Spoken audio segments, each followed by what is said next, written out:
Hola a todos, ¿cómo están? En esta oportunidad les traigo la clase de sistema endocrino y como siempre cuando empezamos a hablar de un tema empezamos por su definición. Cuando hablamos de sistema endocrino nos referimos a un sistema encargado de la comunicación entre distintos órganos. Está formado por glándulas distribuidas por todo el organismo y estas glándulas lo que producen y liberan son unas sustancias denominadas hormonas.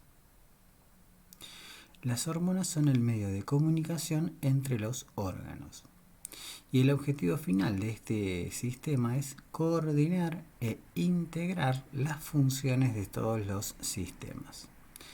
Al mando de todo este sistema está el hipotálamo. Sí, el hipotálamo, ahora vamos a describirlo un poquito qué es, pero es el órgano central, el que está gobernando todo este sistema de comunicaciones. Entonces, el sistema endocrino es un sistema encargado de la comunicación, está formado por glándulas y estas glándulas lo que producen y liberan son hormonas. ¿Sí? Las glándulas son el lugar donde se envía el mensaje y el mensaje es la hormona. Esa hormona va a circular por el torrente sanguíneo, va a ir por la sangre y va a llegar hasta el lugar donde tiene que dar el mensaje. ¿Sí? Ahora vamos a describir un poquito este mecanismo. Cuando hablamos del hipotálamo, entonces nos referimos a que es el órgano que está encargado de la coordinación y regulación de este sistema endocrino. Entonces, el hipotálamo es una región del cerebro que posee funciones vitales como la regulación de la temperatura corporal. Sí, el hipotálamo está a cargo de la regulación de la temperatura corporal. En el hipotálamo se encuentra el centro termorregulador. Cuando hay alguna alteración en la temperatura corporal, como por ejemplo la fiebre, ¿sí? Es porque a nivel del hipotálamo se altera este mecanismo de la regulación de la temperatura y la temperatura se eleva. También está la zona encargada de la regulación de la sed y el hambre. ¿Sí? Todo esto se encuentra también en el hipotálamo. Además, el hipotálamo es el encargado de regular las conductas agresivas y las conductas reproductivas. ¿Sí? La libido, el deseo sexual, también está regulado en el hipotálamo. También regula las funciones vegetativas viscerales y endocrinas, ¿sí? Que es lo que a nosotros nos interesa en la clase de hoy, ¿sí? La parte de las funciones endocrinas. En el hipotálamo se producen y se liberan las siguientes hormonas. Las siglas generalmente son siglas en inglés, ¿sí? Es una abreviatura en inglés del nombre de la hormona. La hormona TRH, TRH quiere decir hormona liberadora de tirotropina. La GnRH, que es la hormona liberadora de gonadotropinas. La CRH, que es la hormona liberadora de corticotropinas. La GHRH, que es la hormona liberadora de GH. GH es hormona de crecimiento, ¿sí? También llamada somatostatina. La ADH, que es la hormona antidiurética, y la oxitocina. Luego vamos a ver cuál es la función de cada una de estas hormonas. ¿Sí? Pero todas estas hormonas son producidas y liberadas por el hipotálamo, ¿sí? Que era el lugar donde se encontraba el mando de todo el sistema endocrino. TRH, GnRH, CRH, GHRH, ADH y oxitocina. Acá tenemos un cuadrito donde podemos observar. En la parte superior tenemos al hipotálamo, así que está al mando de todo este sistema endocrino. Y el hipotálamo es el encargado de producir y liberar la TRH, la GHRH, la CRH, la GNRH, la ADH y la oxitocina. La ADH, hormona antidiurética, también es llamada vasopresina, y fíjense que acá también produce y libera otras sustancias como la dopamina y la serotonina, ¿sí? Pero bueno, acá no las vamos a ver. Acá lo que vamos a ver es el resto de las hormonas producidas y liberadas por el hipotálamo. Fíjense que la TRH, es decir, la hormona liberadora de tirotropinas, la GHRH, es decir, la hormona liberadora de hormona de crecimiento, la CRH, la hormona liberadora de corticotropinas, y la GNRH, la hormona liberadora de gonadotropinas, todas estas actúan sobre la hipófisis, que después vamos a ver, la adenohipófisis, que después vamos a ver qué es. Tanto la ADH como la oxitocina lo que hacen es almacenarse en la neurohipófisis, ¿sí? En otra zona, otra región de la hipófisis. La hipófisis tenemos la adenohipófisis y la neurohipófisis. Y estas hormonas lo que van a hacer sobre la adenohipófisis es estimular a la adenohipófisis a que libere todas estas otras hormonas, ¿sí? La TRH, que es la hormona liberadora de tirotropinas, estimula a la adenohipófisis a que libere TSH, que es la hormona estimulante de la tiroides o tirotrofina. La GHRH, la hormona liberadora de hormona de crecimiento, estimula a la adenohipófisis a que libere justamente la hormona de crecimiento. La CRH, la hormona liberadora de corticotropinas, estimula a la adenohipófisis a que libere ACTH, que es la corticotropina. Y la GNRH, la hormona liberadora de gonadotropinas, actúa sobre la adenohipófisis y hace que libere las gonadotropinas, que son estas dos, la hormona luteinizante y la hormona folículo estimulante. Y cada una de estas hormonas lo que va a hacer es actuar en un órgano específico, ¿sí? Fíjense, por ejemplo, bueno, acá tenemos a la prolactina, que actúa sobre la glándula mamaria, ¿sí? Favoreciendo la producción y liberación de leche, ¿sí? Durante el embarazo y obviamente luego del parto. La TSH, hormona liberadora de tirotrofina, actúa sobre la glándula tiroides, ¿sí? Para que libere T3 y T4. La GH, hormona de crecimiento, actúa principalmente sobre el crecimiento de los huesos y de los músculos. La corticotropina actúa sobre la glándula suprarrenal. La MSH, que es la hormona estimulante de los melanocitos, actúa sobre los melanocitos, que son las células de la piel que producen la melanina, que le da el color a la piel. Y la LH y la FSH son las hormonas que van a actuar sobre los órganos, sobre el ovario y el testículo, ¿sí? En la mujer y en el hombre. Y luego tenemos las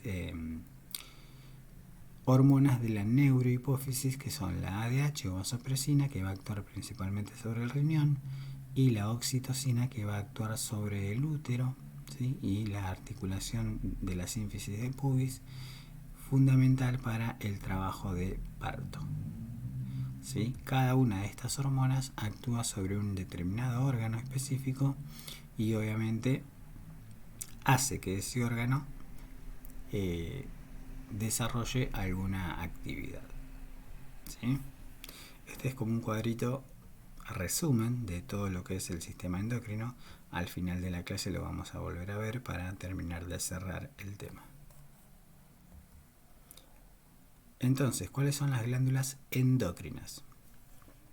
Por un lado tenemos a la hipófisis, la glándula pineal, la glándula tiroides, las glándulas paratiroides, el páncreas en su porción endocrina. Recuerden que el páncreas es una glándula mixta, es tanto endocrina como exócrina, las glándulas adrenales o suprarrenales y los ovarios en la mujer y los testículos en el hombre. ¿sí? Ahora vamos a pasar a describir cada una de estas glándulas y sus hormonas. Recuerden que al mando de todo este sistema estaba el hipotálamo, ¿sí? Entonces, la hipófisis es una glándula que se encuentra ubicada dentro de la cavidad craneal, ¿sí? Dentro del cráneo, y que se mantiene en contacto con el hipotálamo a través de un tallo, ¿sí? O pedículo. Funcionalmente, la hipófisis se divide en dos. Una porción que es anterior, ¿sí? Que está por delante, que se llama adenohipófisis, y una porción posterior que se llama neurohipófisis. Recuerden que la glándula hipofisaria, la hipófisis, se encuentra dentro de la cavidad craneal en un lugar, ¿sí? Está apoyada sobre el cuerpo de un hueso que es el esfenoides, en un espacio que se llama silla turca, ¿sí? Acá tenemos, fíjense, este es un esquema del encéfalo, y acá tenemos hipotálamo. Este sería el tallo que me comunica al hipotálamo con la hipófisis. Acá tenemos la hipófisis. Por delante la hipófisis anterior o adenohipófisis, y por detrás la neurohipófisis, ¿sí? En el medio hay una parte intermedia, pero no importa, ¿sí? Lo importante es que en la hipófisis podemos distinguir una porción anterior que se llama adenohipófisis y una posterior que se llama neurohipófisis. ¿Y por qué es importante esta división? Porque tienen distintas hormonas, ¿sí? Cada una de estas porciones libera distintas hormonas. En la adenohipófisis, es decir, en la porción anterior de la hipófisis, se elaboran y liberan las siguientes hormonas: la hormona de crecimiento, la prolactina, la TSH, que era la hormona estimulante de la tiroides, ¿sí? O tirotrofina, también llamada tirotrofina, la ACTH o hormona adrenocorticotrófica o corticotrofina, la MSH, que es la hormona estimulante de los melanocitos, y la FSH, hormona folículo estimulante, y LH, hormona luteinizante. Estas dos últimas son las llamadas gonadotrofinas, ¿sí? ¿Por qué? Porque van a actuar justamente sobre las gónadas.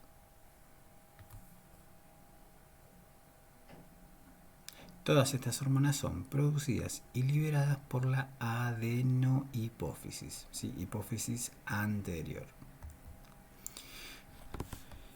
La secreción de todas las hormonas hipofisarias está regulada directamente por el hipotálamo. Si recuerdan que el hipotálamo liberaba todas las hormonas y esas iban a actuar directamente sobre la hipófisis, estimulándola a que libere otras hormonas, ¿sí? La actividad hipotalámica está bajo la influencia de los estímulos nerviosos procedentes del sistema nervioso central. También está controlada por los mecanismos de retroalimentación, feedback, ¿sí? Feedback es, en inglés quiere decir retroalimentación, ejercidos por los niveles circulantes de hormonas producidas por las glándulas que dependen de la hipófisis. ¿Qué quiere decir este feedback? Se llama feedback negativo. Supongamos que el hipotálamo libera la TRH. Si la TRH era la hormona liberadora de tirotrofina. La TRH va a estimular a la hipófisis a que libere TSH, que era la hormona estimulante de la tiroides o tirotrofina. Y la TSH va a estimular a la glándula tiroides a que libere la T3 y T4. Cuando se acumula mucha T3 y T4 en la sangre, ¿sí? Cuando los niveles de T3 y T4 son elevados, esa concentración elevada de hormonas va a actuar tanto sobre la hipófisis como sobre el hipotálamo para que no sigan liberando TSH y TRH. ¿Sí? Es como que le dicen: ya está, hay demasiada hormona en la sangre, no liberemos más, ¿sí? Dejemos de liberar TSH y TRH para que no siga aumentando la T3 y la T4. ¿sí? Es como un sistema de regulación del nivel de hormonas que tiene el organismo. Eso se llama feedback negativo o retroalimentación negativa. En la neurohipófisis, ¿sí?, la parte posterior de la hipófisis, se almacenan dos hormonas. Fíjense que les puse almacenan subrayado y en cursiva. ¿Por qué? Porque la neurohipófisis no produce ninguna hormona, sino que almacena dos hormonas que son producidas en el hipotálamo. Si recuerden que tanto la oxitocina como la ADH, la hormona antidiurética, son producidas por el hipotálamo. Pero una vez que se producen, que se elaboran en el hipotálamo, viajan a través del tallo y llegan a la neurohipófisis y ahí quedan almacenadas. ¿Sí? Ahí quedan guardadas hasta que sea el momento de liberarlas. ¿Sí? Pero en la neurohipófisis no se producen hormonas, sino que se guardan, se almacenan la oxitocina y la hormona antidiurética. La glándula pineal es una pequeña glándula localizada también a nivel del encéfalo, que es la encargada de producir y secretar la melatonina. La melatonina tiene un efecto de inhibición de la adenohipófisis, ¿sí? Y básicamente esta glándula es estimulada por la oscuridad e inhibida por la luz. Se dice que es la hormona, ¿sí?, la melatonina, que nos dice a nosotros que durante el día tenemos que estar despiertos y durante la noche dormidos. ¿Sí? Durante el día, cuando nos da la luz solar, esta glándula se inhibe y no libera melatonina.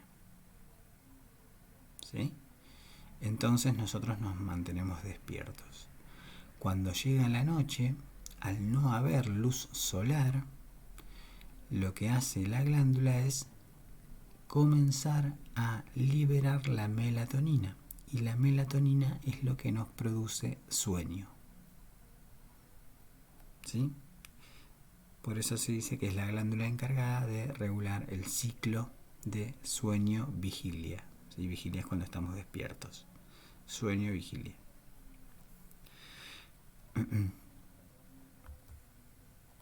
Aquí tenemos, fíjense, esto es la parte de adelante y esto es la de atrás. Acá tenemos al hipotálamo y acá tenemos el tallo, y acá debería estar la glándula hipófisis, que está sacada, ¿sí? Acá no está presente. Este es el hipotálamo y acá atrás, ¿sí?, en la parte posterior, tenemos a la glándula pineal. La siguiente es la es la glándula tiroidea, en la tiroides. La tiroides está ubicada en el cuello, por delante de la laringe y de la tráquea, y produce dos tipos de hormonas. Unas hormonas que contienen yodo, que son la T3 y la T4. La T3 es también llamada triiodotironina, ¿sí? T3 porque tiene 3 átomos de yodo, y T4 es también llamada tiroxina o tetraiodotironina. Más fácil T3 y T4, ¿no? Y también se produce otra hormona en la glándula tiroidea, que es la calcitonina, que tiene la función, el efecto de disminuir la cantidad de calcio que hay en la sangre. Aquí tenemos un esquema donde podemos apreciar la parte de la región del cuello. Acá tenemos, este es el cartílago tiroides, ¿sí? No confundir con la glándula. Los dos se llaman igual, pero uno es un cartílago, que es el cartílago de la laringe. Esta sería la famosa nuez de Adán. Y por debajo, ¿sí?, fíjense, esto es laringe y acá comienza la tráquea. Aquí tenemos a la glándula tiroides, ¿sí? Fíjense que es una glándula que tiene dos lóbulos, ¿sí?, dos masas a los costados, unidas por un puente, ¿sí?, que está en el medio, en el centro. Tiene una forma como de una letra H. acá tenemos también la glándula tiroides, ¿sí? En un esquema. Otras glándulas pertenecientes al sistema endocrino son las glándulas paratiroides. Las glándulas paratiroideas son 4 pequeñas glándulas localizadas por detrás de la tiroides. ¿Sí? ¿Se acuerdan de la tiroides que la vimos recién? Esta glándula. Bueno, si nosotros damos vuelta esta glándula, la vemos desde atrás, vamos a ver que hay pegadito a esta glándula 4 como pelotitas muy pequeñas que son las 4 glándulas paratiroides. Las glándulas paratiroides son las encargadas de producir y liberar una hormona que se llama hormona PTH o hormona paratiroidea o paratormona. Y el efecto que tiene esta hormona, la PTH, es el efecto opuesto a la calcitonina. ¿Se acuerdan que la calcitonina lo que hacía, el efecto que tenía era disminuir el calcio en la sangre? ¿Sí? La cantidad de calcio en la sangre. Si la paratiroides tiene el efecto opuesto, obviamente el efecto va a ser aumentar el calcio en la sangre. ¿Sí? Acuérdense, calcitonina disminuye el calcio de la sangre y la paratormona aumenta el calcio de la sangre. Fíjense, acá tenemos a la tiroides con sus 2 masas y el istmo o puente. Si la miramos de atrás, acá vemos estos 4 pelotitas que son las glándulas paratiroideas, ¿sí? Muy pegaditas a la glándula tiroides. Seguimos bajando, descendiendo en el cuerpo y las siguientes que encontramos son las glándulas adrenales o suprarrenales.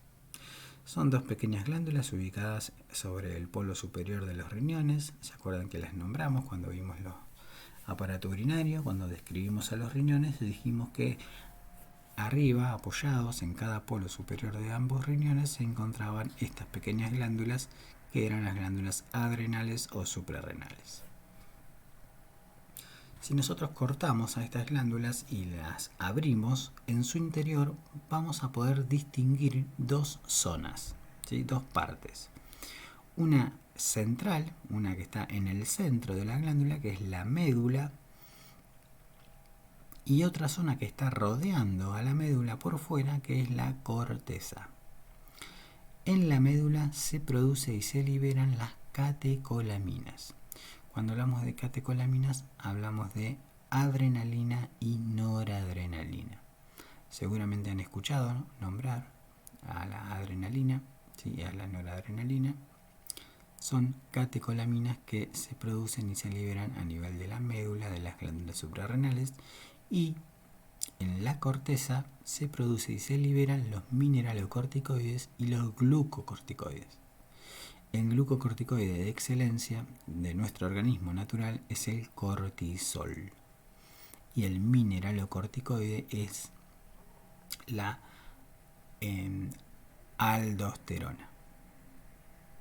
¿Sí?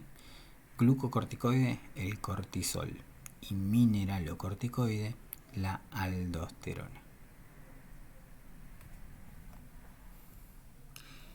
También se producen y se liberan las hormonas relacionadas con hormonas sexuales, ¿sí?, que después lo vamos a ver. Entonces acá tenemos, ¿sí?, las glándulas suprarrenales, una por encima de cada uno de los riñones, y acá vemos, si la cortamos al medio y la separamos, la dividimos, acá tenemos en el centro, tenemos la médula, y por fuera, rodeando a la médula, la corteza. ¿Sí? Acuérdense, en la médula se producen y se liberan las catecolaminas, adrenalina y noradrenalina. Y en la corteza se producen y se liberan principalmente los glucocorticoides, que es el cortisol, el principal, y mineralocorticoide, que es la aldosterona. Seguimos con otra glándula y tenemos el páncreas. ¿Sí? El páncreas lo vimos, ya lo describimos un poco cuando hablamos de aparato digestivo y sus glándulas anexas. Y habíamos dicho que el páncreas era una glándula mixta, ¿sí? Que tenía una parte que era endocrina y otra parte que era exócrina. Las células que forman parte del páncreas endocrino se agrupan, ¿sí? Están amontonaditas unas al lado de otra, formando lo que se conocen como islotes pancreáticos o islotes de Langerhans. En los islotes hay distintos tipos de células. Por ejemplo, tenemos células denominadas células alfa, otro tipo de células que son las células beta, otro tipo de células que son las células delta. Cada una de estas células va a producir una hormona diferente. Por ejemplo, las células alfa producen y liberan el glucagón. Las células beta producen y liberan insulina y las células delta producen y liberan somatostatina. ¿Sí? Aquí tenemos el páncreas, ¿sí? Con su cabeza, su cuerpo, su cola, su cuello uniendo al cuerpo y la cabeza y su gancho. Y acá tenemos un islote de Langerhans donde vemos distintas células alfa que producen y liberan glucagón. El efecto que tiene el glucagón, ¿sí? El efecto que produce el glucagón es disminuir o bajar la glucosa de la sangre, ¿sí? Se dice que es aumentar el glucagón aumenta, ¿sí? No disminuye, aumenta la glucosa de la sangre, ¿sí? Se dice que es una hormona hiperglucemiante, ¿sí? Aumenta la glucosa de la sangre. La insulina, en cambio, liberada por las células beta, tiene el efecto opuesto. Es una hormona hipoglucemiante, ¿sí? Disminuye el nivel de azúcar en la sangre, de glucosa en la sangre. Y la somatostatina en realidad tiene un efecto sobre el tubo digestivo, ¿sí? Regula la motilidad gástrica y la secreción intestinal. La insulina, por ahí ya la han escuchado nombrar, ¿sí? Se usa para el tratamiento de la diabetes, ¿sí? De algunos tipos de diabetes. ¿Por qué? ¿Qué tiene el diabético? ¿Qué es lo que caracteriza al paciente diabético? Que tenga niveles de glucosa en la sangre elevados, ¿sí? Entonces le falta insulina, por lo tanto hay que dársela. ¿Por qué? Porque la insulina lo que va a hacer es bajarle ese nivel de glucosa de la sangre, ¿sí? Porque es hipoglucemiante, ¿sí? Insulina hipoglucemiante, glucagón hiperglucemiante.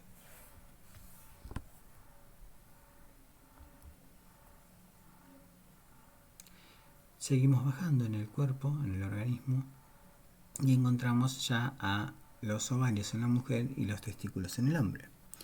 Los ovarios en la mujer ya los describimos un poco cuando hablamos de el aparato reproductivo, ¿sí?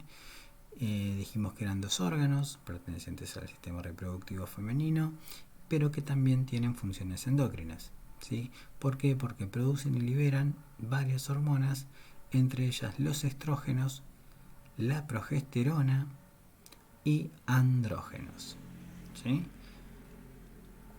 Los estrógenos son hormonas necesarias para el ciclo sexual femenino y la gestación, ¿sí? O sea, el embarazo.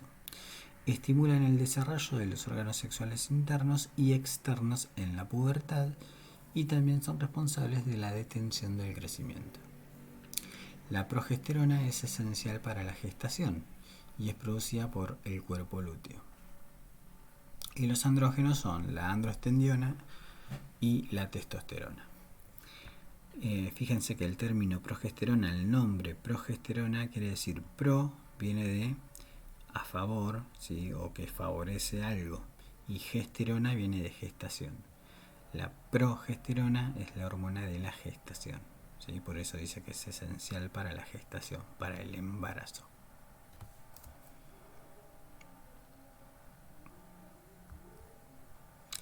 Esquemita Esto más o menos ya lo vimos en la clase anterior. Acá tenemos al ovario, acá tenemos a la trompa, ¿sí? Trompa de falopio, y acá tenemos al útero.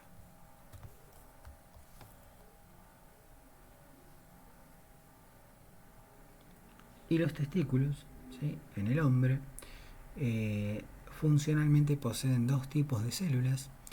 Por un lado las células de Sertoli y por otro las células de Leydig. Las células de Sertoli producen inhibina y una proteína fijadora de andrógenos. Y las células de Leydig son las encargadas de producir la principal hormona sexual masculina, que es la testosterona. ¿Sí? Estas hormonas no tienen demasiada importancia en esta oportunidad, no en esta clase. Sí, obviamente la testosterona, que es la principal hormona sexual masculina. Aquí tenemos a los testículos, si se acuerdan que también los vimos cuando hablamos de el aparato genital masculino. Y por último, ¿sí? Volvemos otra vez al cuadrito del principio y aquí tenemos a las principales hormonas, ¿sí? A modo de resumen y de repaso, acuérdense que teníamos al hipotálamo como órgano que está a cargo en el mando de todo este sistema endocrino.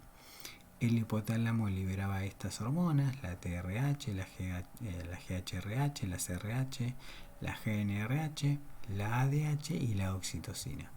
Cada una de estas hormonas iba a actuar sobre la hipófisis, ¿sí? Algunas actuaban sobre la adenohipófisis y otras sobre la neurohipófisis, y la adenohipófisis iba a liberar estas otras hormonas, ¿sí? La prolactina, la TSH o tirotrofina, la GH hormona de crecimiento, la ACTH o corticotropina, la MSH u hormona estimulante de los melanocitos, la LH o hormona luteinizante y la FSH hormona folículo estimulante. Cada una de estas hormonas iba a actuar sobre determinado órgano, ¿sí? Diana. La ADH o vasopresina iba a actuar sobre el riñón. No la describimos en la clase, pero se las describo ahora un poquito. La hormona antidiurética o vasopresina lo que hace es evitar, ¿sí? que a nivel del riñón, a través del riñón, se elimine agua, ¿sí? Por lo tanto va a disminuir la diuresis, por eso es antidiurética. Y la oxitocina actúa principalmente sobre el útero. Recuerden que el útero era un órgano que tenía tres capas, un órgano hueco con tres capas. La más externa, ¿sí? Era el perimetrio, que era una capa serosa. Luego venía la capa muscular, que era el miometrio, y la capa más interna era el endometrio, que era una mucosa. La oxitocina actúa sobre el miometrio, es decir, sobre las células de músculo liso del útero, y lo que hace es favorecer las contracciones uterinas para dar lugar al parto. ¿Sí? Bien, este es el resumen de la clase de aparato o sistema endocrino. Es bastante corto, sencillo. Por ahí lo más complicado es los nombres de las distintas hormonas, pero en general es bastante simple y fácil de entender. Obviamente cualquier duda o consulta que tengan la pueden dejar comentada. ¿Sí? Saludos a todos y nos vemos en la próxima clase.